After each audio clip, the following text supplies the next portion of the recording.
Okay, so today our topic is the stomach. So before that, in the previous video, I told you guys about the esophagus, and we were talking about the antiperistalsis. Let me give you some overview of that. So, what was antiperistalsis movement? That was the opposite movement of peristalsis.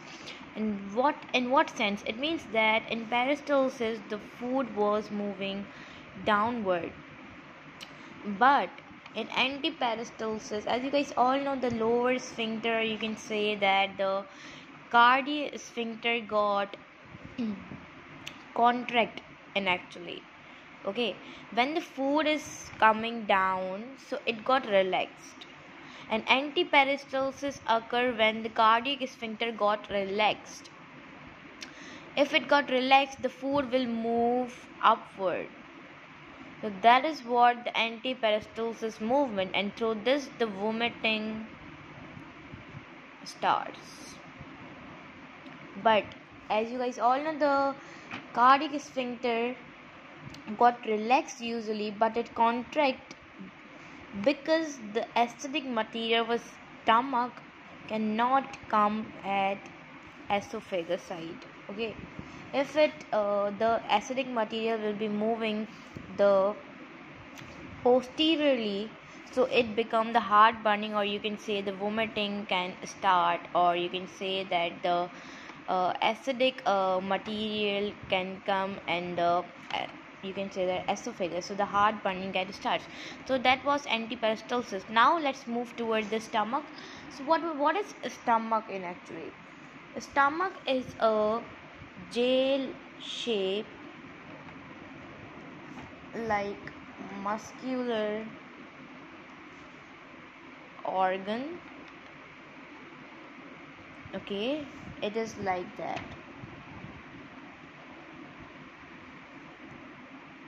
It is like that.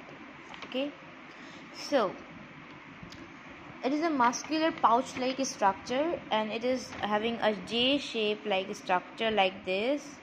Okay, so if you're talking about the length, so the length of the stomach is 12 inches length, and if you're talking about the width of this, that is the 6 inches. Okay, as you guys all know that the amount of the storage of food can be, first of all, let me talk about the function of the stomach. So stomach function is that it can store the food. It can easily store the workage of food. It works as the chemical and mechanical digestion, and muscles got contract and relax in the stomach. So it is having a function, that is the storage of food. So it can store the food, that is 1 or 1.4 liter. If you're talking about the infant, so it is 35 to 40 millimeter. Okay, so this is the storage of food amount. So it is present between the thoracic and abdominal cavity. Okay, it is present between the thoracic and abdominal cavity. Okay, so at the lower side, this is present at the lower side of the diaphragm, at which the diaphragm got and the, you can say, the stomach got starts, and it is a glandular organelle.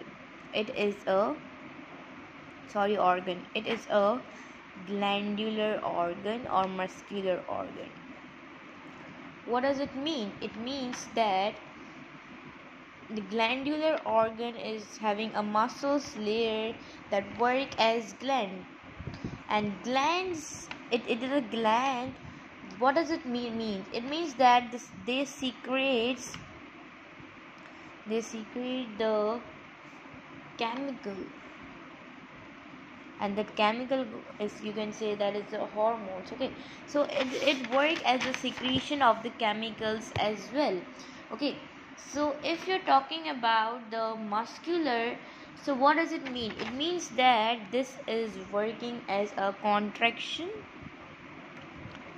and relaxation of the muscles occur in the stomach. Okay, and which muscles? The muscles will be working, that here is the smooth muscles, okay, which work as a relaxation and contraction, and smooth muscles are, as you guys all know, that is involuntary, that is not in our will.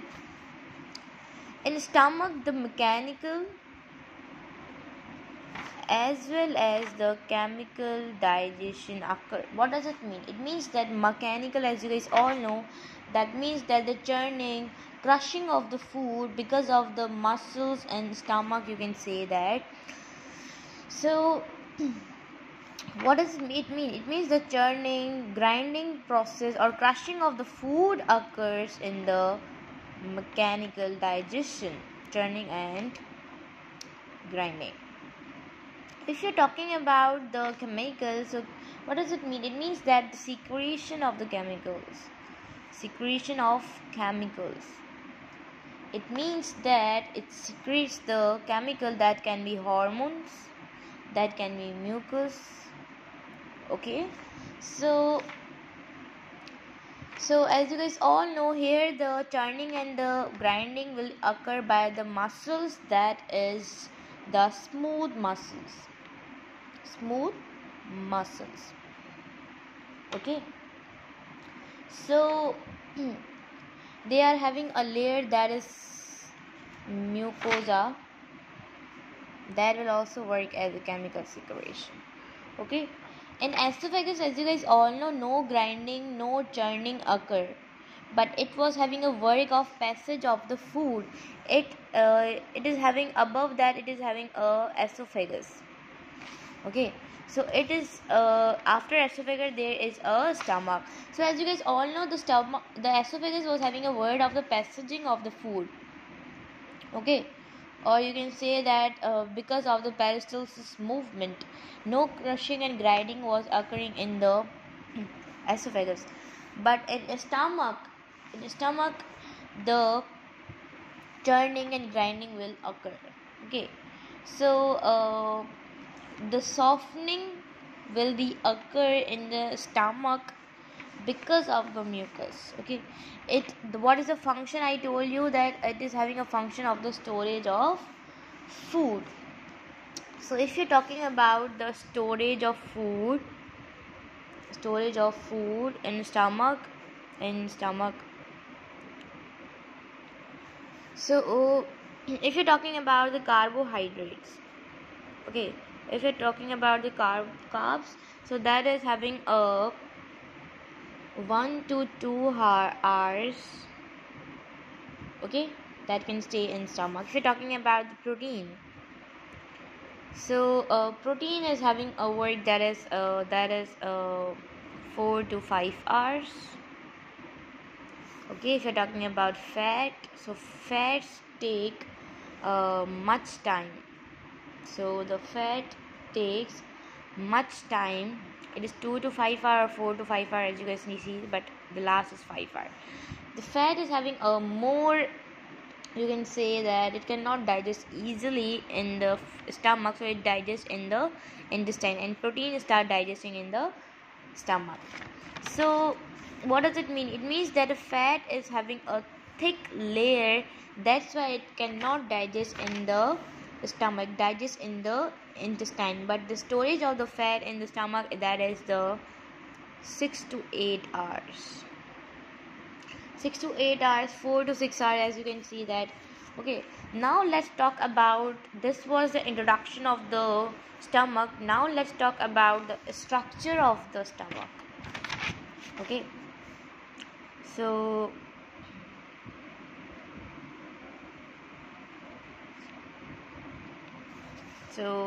that what it is. So let me make again.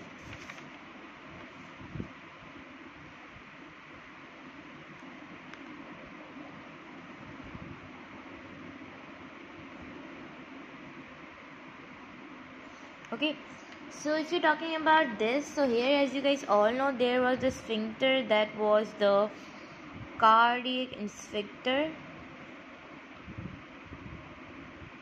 Okay, or you can say that the inferior esophageal sphincter, or you can say the cardiac sphincter. Why we are calling them as a cardiac? Because it is nearest to the heart, nearest to the heart. If you're talking about this side, the upper one side, that is called the fundus. Okay, and if you're talking about this side, that is all about the body of the stomach, where the churning, grinding occurs. Okay, if you're talking about here, so this is the, here you can say there is a pyloric sphincter at the end of the stomach, pyloric sphincter, or you can say that at the pyloric end as well. If you're talking about this, so this is the pyloric region. Okay, here the G cells are present. We'll be talking about in the next video about the layers, cells, about bus. So in this video we'll be talking about the structure. Then in the next video I'll be talking about the, you can say, the layers of the stomach. In that every cells will be coming, so we'll be discussing there. So let me give you about the small introduction of this G cells. What's the work? This is a gastric cells that is in the stomach, and the layers too. Okay, so basically what's the work of these? They generate the stimuli, they generate the stimuli. Okay, so here you can see, if you're talking about this side, so this side is known as the curve but lesser curvature. If you're talking about the this side, so this is the greater, you can say that greater curvature. Okay, and in the stomach there are many layers, there are many muscles which work as the grinding and the crushing of the food, which secretes the hormones for, you can say that the hormone can be pepsin, hydrochloric acid. So they are all, there are the chemical secretion for the, for, you can say that, of for the grinding and crushing of the food. So here these are, I'm talking about the structure. So this, there are the folding like a structure, so that folding is known as the, okay, Raji. So what does it mean? It means that this folding increase the surface area of the stomach, increase the surface area of the stomach. If you're talking, okay, so we are done with the structure. Let me talk about the function. So it works as the storage of food, and you can say that the chemical and mechanical digestion occurs, both occur in the stomach. If you're talking about the muscles, so the contraction and relaxation of the muscles is in the stomach. So there are three main functions of the stomach. So today we have done about some introduction and the structure of the stomach. In the next video we'll be talking about the layers of the stomach, which work as a crushing and the grinding of the food, and as well as we were talking about the cells of the layers too.